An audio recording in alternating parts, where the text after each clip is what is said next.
It doesn't say recording in the top of the window when you push record. It says, oh, I guess it is recording. How stupid am I? Does it say recording and it's like blinking? Yeah. Cool. So how did you uh started with music? I got started music about 10, 11 years ago when I started playing the guitar. And from then on, for the past, that so many years, I've been getting people together to write and create music and play shows. And that's just been an ongoing thing in my life. It's never stopped. And every time I do stop, there's something that makes me pick it back up.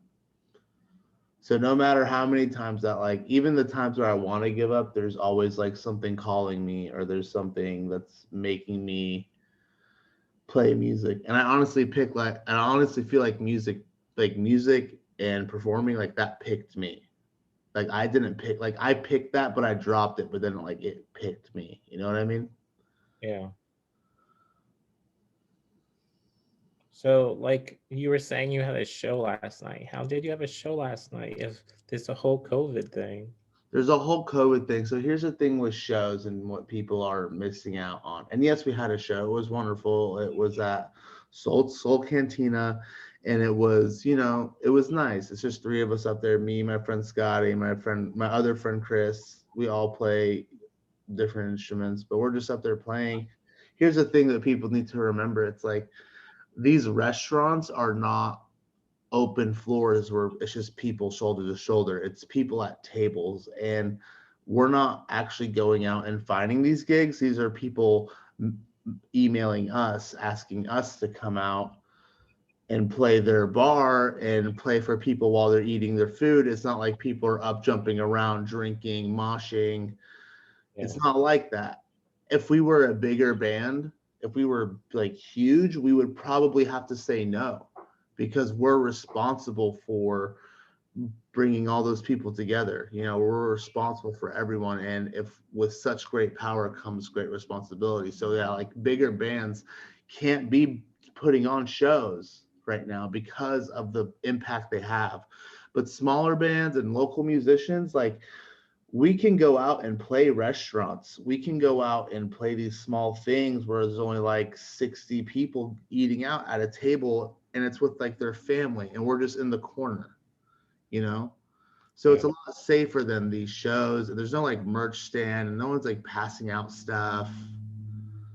And the people going out to these restaurants, they're very aware of the pandemic too. They're making these choices to go out. So some people want to stay in and some people want to go out. And there is a demand for live music right now. We just can't have big shows. So the best thing people can get right now is to go to a restaurant and catch, their favorite artists playing covers and stuff for 4 hours. You know, Sure. that's that's how we're able to play shows. Um, that's it on that, man. I mean, it's really fun to go out and play, and every single one of us feels blessed, and every single one of us feels very lucky to have the opportunity to continue playing shows during this pandemic. Lots of musicians come out and they're like, "Oh, you guys are so lucky to do this. You guys are so lucky to do that." Yeah, it's really great that we can play music for people during this time.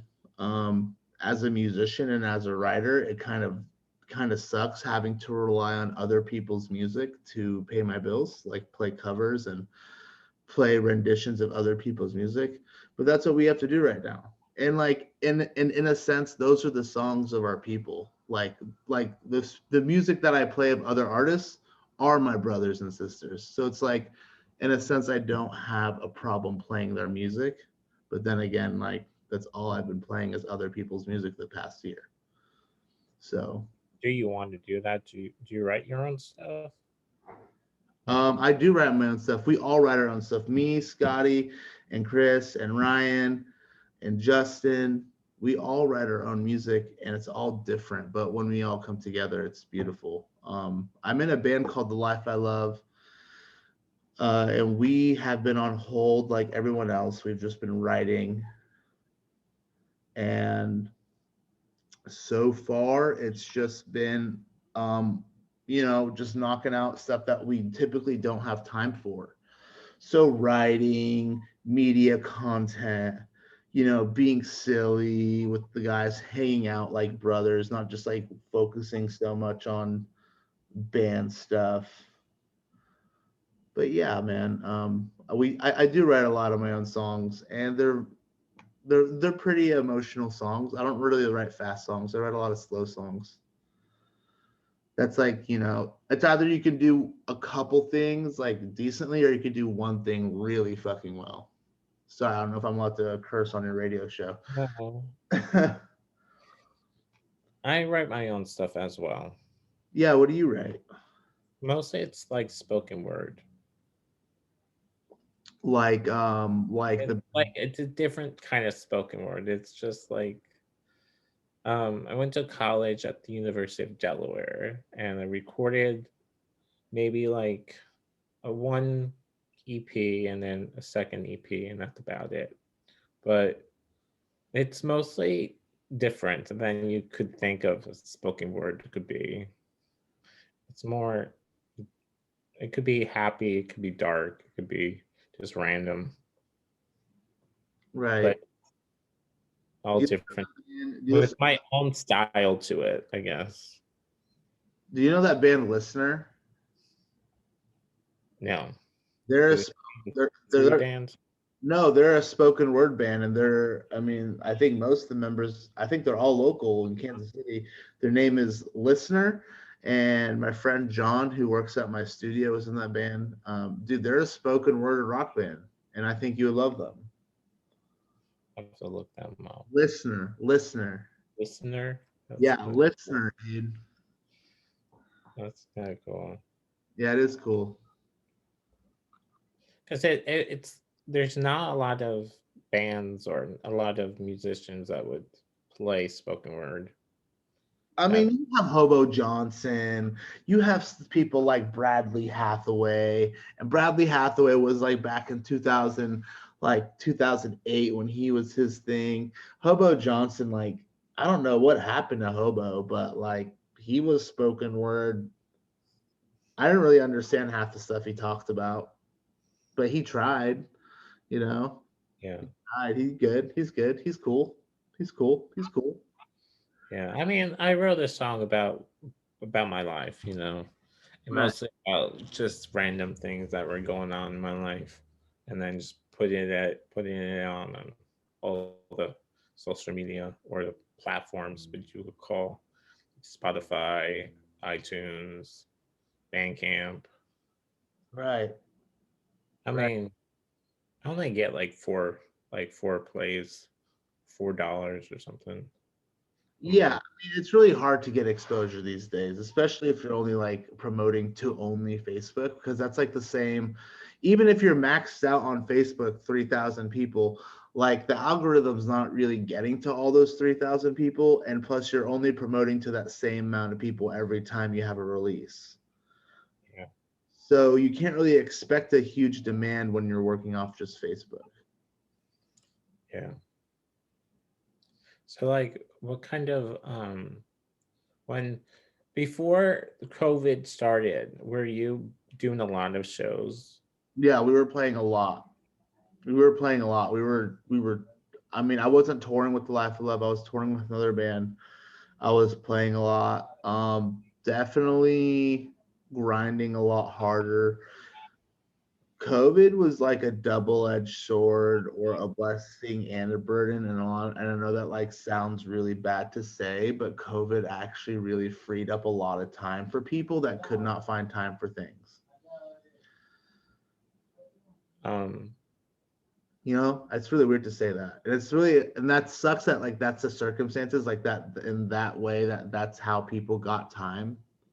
It sucks that it was COVID.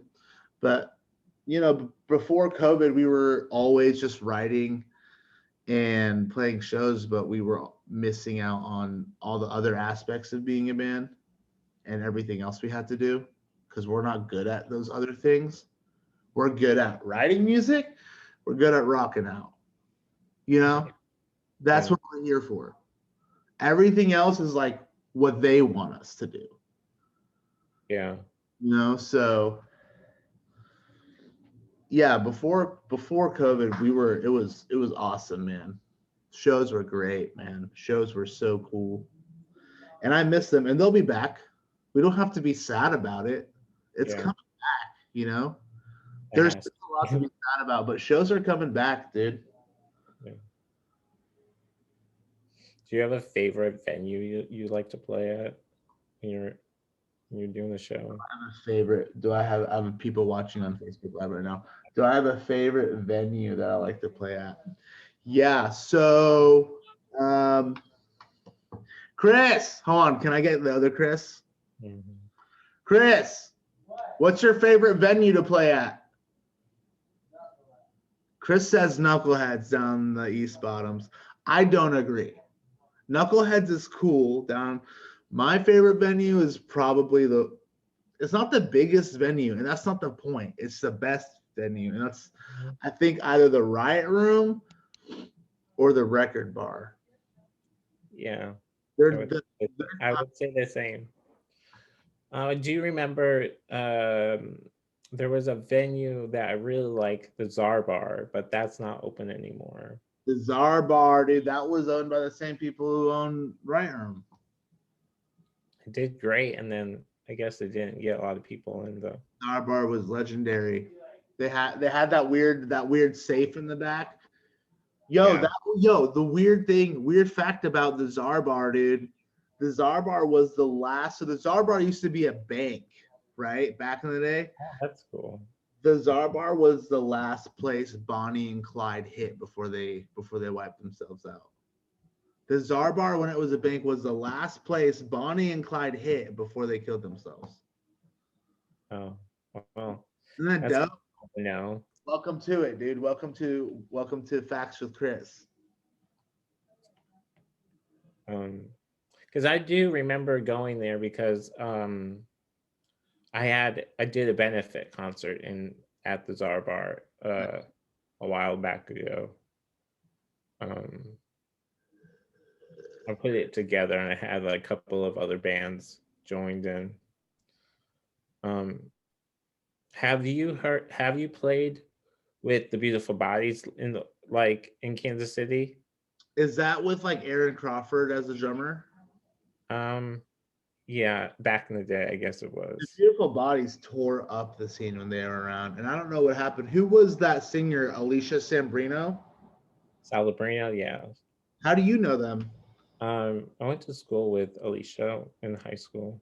Yeah, dude, the Beautiful Bodies tore it up, and I don't think they're still around. Nope. I only was in one band that played a show with them. I've been in numerous bands, and I can't remember the band's name or the circumstances that we were playing. But we have played a show with the Beautiful Bodies, and they're killer, dude. Aaron Crawford is an amazing drummer, and it sucks that he cut his hair. Yeah. Yeah, because his hair was long and juicy.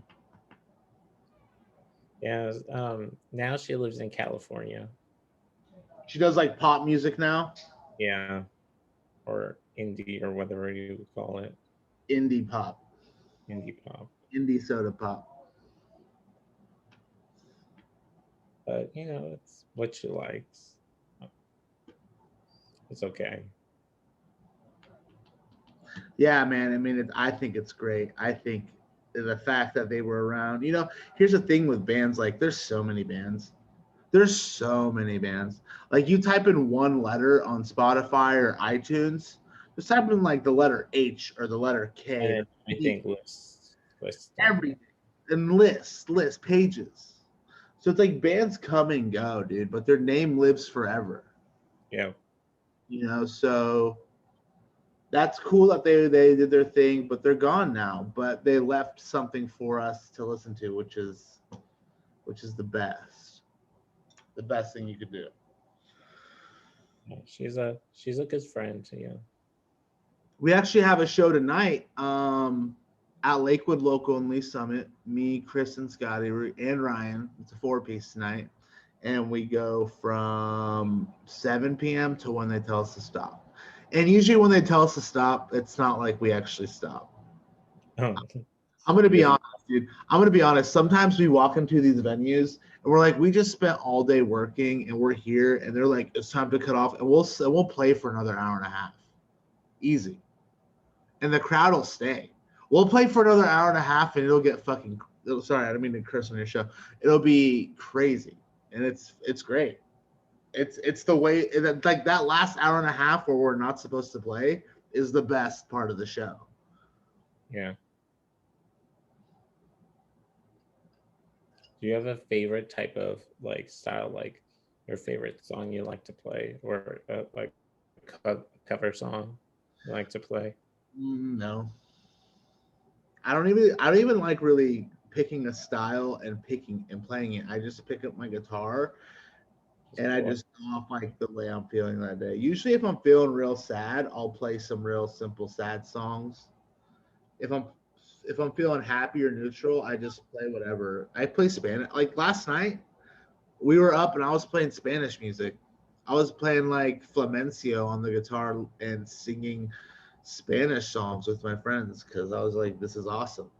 And the day before that, I was playing country songs. And then the day before that, I was playing hardcore music in my living room, like with a distorted guitar, like trying to get as heavy as possible. So it's all over the place, and that's how I like it. I can't do, I can't really do too much uh, sticking to one box. I got to jump from box to box. Have you recorded anything new? Yeah, we have recorded new stuff, but it's not done, and we don't have the session tracks. But we have recorded new stuff, and it sounds great. We're just waiting for the process to finish. So do you record like at your house, or do you record in the studio? We record, so the songs start in my house, or they may start in like a parking lot, and they end in a recording studio. So I got sick of renting out studios, so I actually built a recording studio in the basement of this business mall, and I call it the Cobra Room. And we've had lots of cool bands come down there. We've had Jotway down there. Well, they're not a band anymore. We've had John Terry down there, who also works down there. Great musician. His vinyl is absolutely amazing. We've had lots of different like aggressive punk bands. Soon we have Snakehound coming into the studio. Um, we've had Jake Wells down there for a session. There's been so many bands I've never even thought about until you asked that question. There's been so many bands down in that studio, and I didn't even plan that. I built it for myself. That's kind of cool. Yeah, I built it for myself, and it was just all these bands.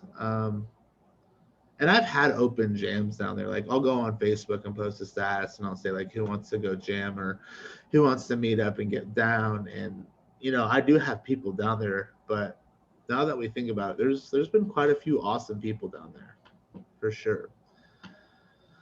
Um, so we record at that studio, but it kind of sucks because when you have everyone in the band recording, you never know when to stop recording the song. Just goes on and on. Yeah, everyone's like, let's add this, let's add this, let's add this. And it just never stops. So sometimes, even though we spent so much money on the studio, we still have to spend a lot of money to like get the song done because we have to send it out. Yeah. So whatever. Or sometimes we don't want to work in our studio because whatever. Okay.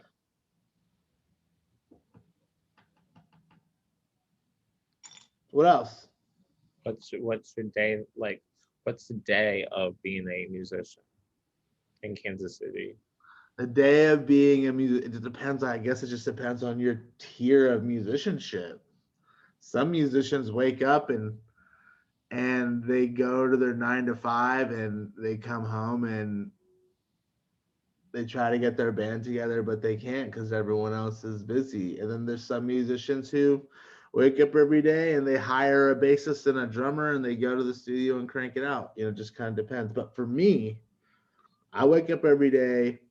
I work on my laptop, do a little social media stuff, and I write. I write every day.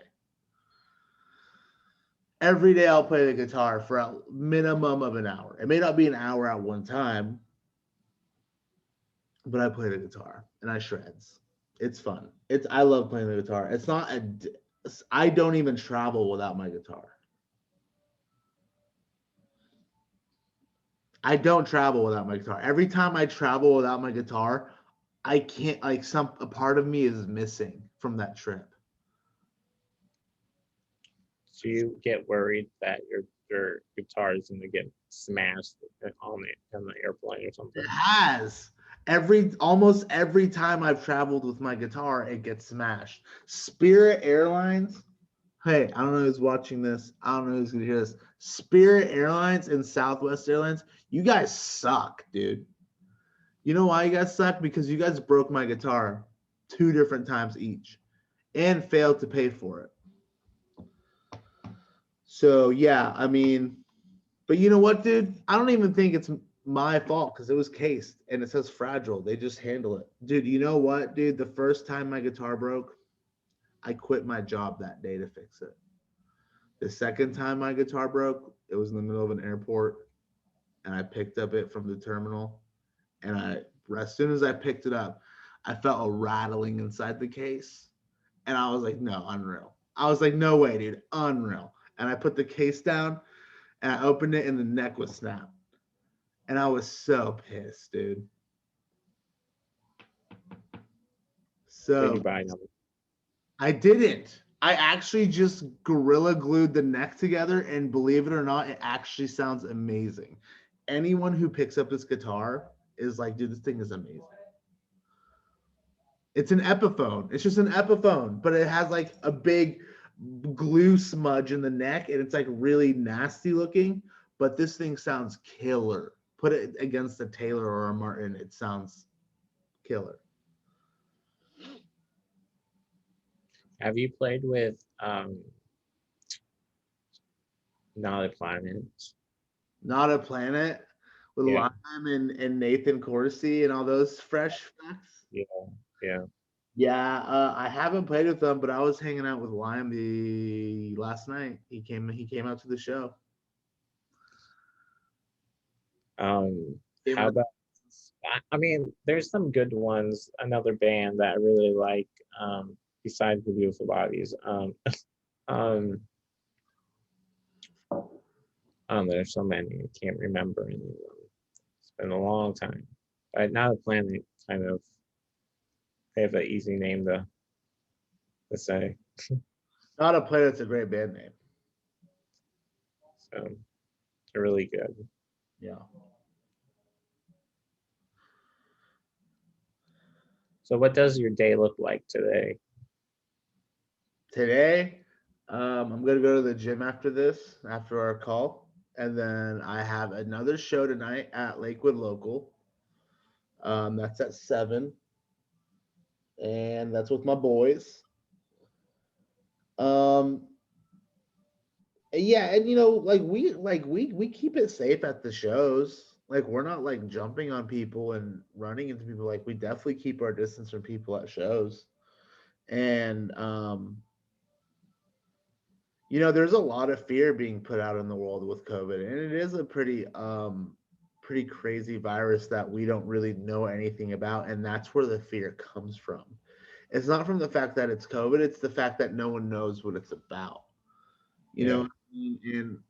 And it's scary when you have it because of the fear. But when it comes down to like when you really sit and you think about it,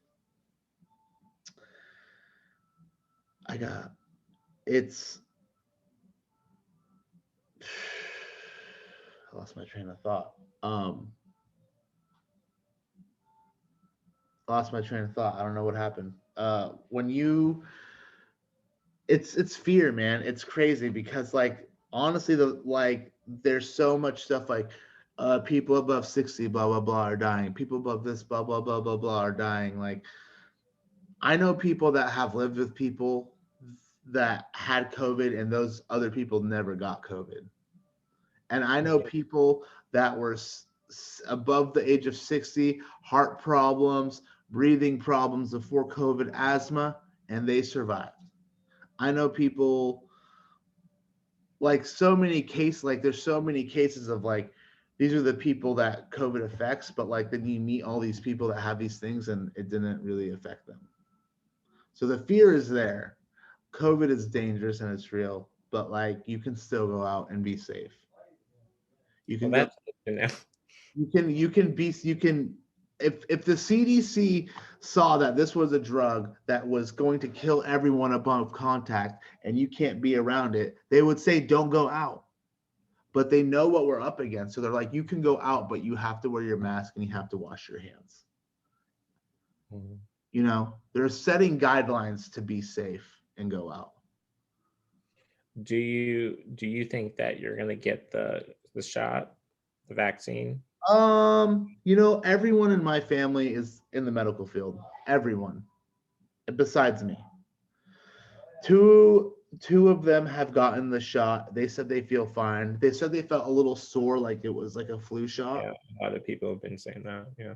Um, but I feel like I'll get the shot. I'm gonna wait a little bit because I'm fine. Like, I'm a healthy individual. My immune system is strong. I take my vitamins. I'm very cautious about where I put my hands, cleaning them all the time. So yeah, I'll probably get the shot later down the road. I'm not in a rush though, because I'm not like, I'll probably get a shot when it comes to playing bigger shows and playing original band stuff again.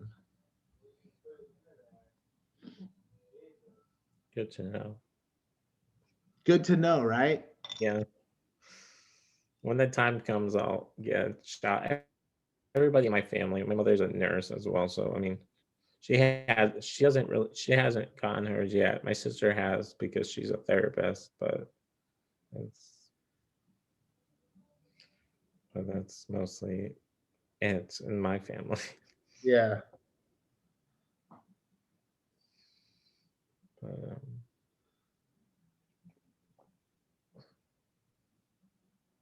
yeah. And you know what? A lot of people are going to listen to this radio show and on Facebook and be like, dude, Chris, we don't agree with you. That's fine.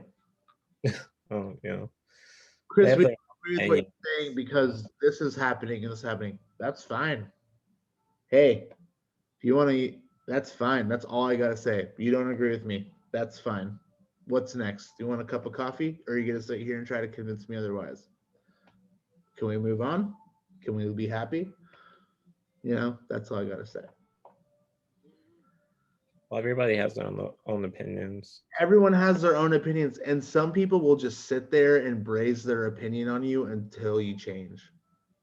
I'm not going to do that. I have my own opinion. Everyone's life is different. Everyone views life differently. And most people that spend their time trying to convince people to live their life differently, I feel like they fail more than succeed. What's your favorite tattoo I see on your arm? Which one? There's the one that's hiding. Pick one. This one or this This one? one and this one on the other side. Like that's like cursive. Cursive. Oh, this one. It's Yeah. some Beatles lyrics mixed with some inspiration. It says, "Life has its answers, just let it be. Let it be. Let it be. Let it be." Yeah, dude, it's good.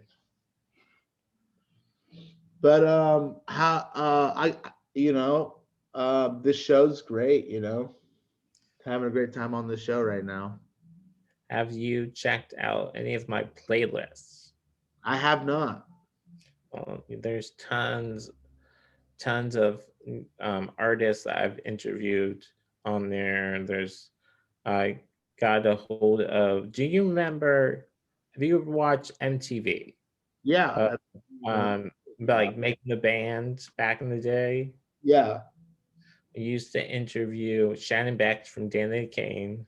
nice, very nice. Um, I also interviewed a long time ago Rachel Ray's husband. Uh, Okay, he's in the band called The Cringe in New York City. John Cusimano, well, that's his name. And some other people like from Jet Pink from Bravo, um, TV show on Bravo. Mostly those are the bigger stars, I would say. nice, very cool. Yeah. So I mean, there's music from people from Mary Jennings to Married Alicia, and Alicia Keys. not that yet. Haven't interviewed her yet, but hopefully maybe one day. Or Avril Lavigne, that would be a really cool interview. So does that wrap up our interview today? Yeah. That is cool, man. Thank you. I gotta start moving on in my day, but this was a great time. Thanks for having me on. Oh, thanks for coming on with me. No problem, no problem. Maybe we can do this again soon. Maybe grab a schnitzel or something. Yeah, I do like those. I love a solid schnitzel. Grab a I mean, schnitzel. I don't know how to say it. All right. see, Well, thank you for everything, and Life I Love Band. Hey, yeah, thanks. take care, friend. You too. Bye. Bye.